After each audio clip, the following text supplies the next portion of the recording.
Welcome back to my channel cooking tales with Ranjita. पुदीनार गोटे healthy drinker recipe आज मु आपण मान सहित शेयर करी। ताहले आसंतु आरंभ करिवा। मुझे गोटे कप पुदीना नहीं ताको भल भाव में धोईकी गोटे चटनी जार रे दबा।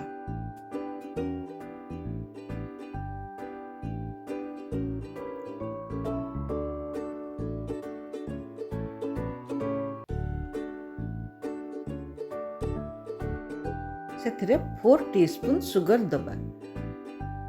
मुझे जो ड्रिंकटा 400 ml बनैबी। आपन जदि नॉर्मल गोटे ग्लास जोटा कि 200 ml थाए बनैबे ताहले सब इंग्रेडिएंट्स रो हाफ क्वांटिटी नेबे। इटी ब्लैक सॉल्ट हाफ टीस्पून देची, roasted cumin powder half teaspoon दबा, लेमन जूस 2 टेबलस्पून नबा। 2 टेबलस्पून रो लेमन जूस पई मुझे गोटे बड़ साइज रो लेंबू नेची।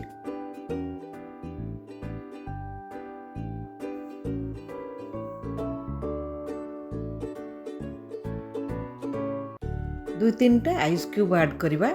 आइस क्यूब ऐड कले मिंटर कलरटा मेंटेन होगी रहिबो। देखंतु कि सुंदर कलर हेची और एटा गोटे फाइन पेस्ट हेची। एटा हमें ताकू छाणी दबा। आपण चाहिले एटा को न छाणी के सेमती डायरेक्ट भी यूज करि परिबे।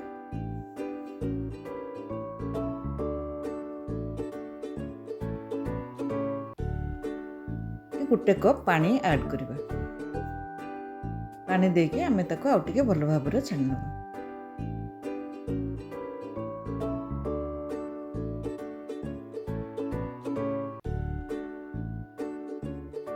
गोटे मॉकटेल जार रे आमे किछि आइस क्यूब दबा। आपन को जेतिकी चिल दरकार आपन सही अनुसार आइस क्यूब देबे। एबे सेथिरे मिंट जूस टा दे दबा।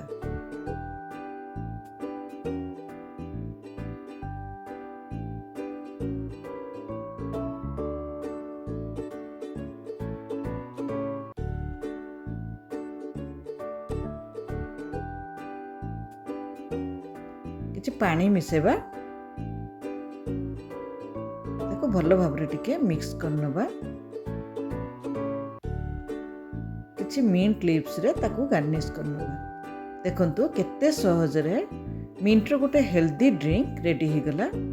जदि रेसिपीटा आपन को भल लागिला ताले वीडियोटी को लाइक करंतु, हाइप करंतु। जे माने मो चैनल ले नुआ सब्सक्राइब करंतु। पाखरे थिबा बेल आइकन रो ऑल ऑप्शन रे क्लिक करंतु।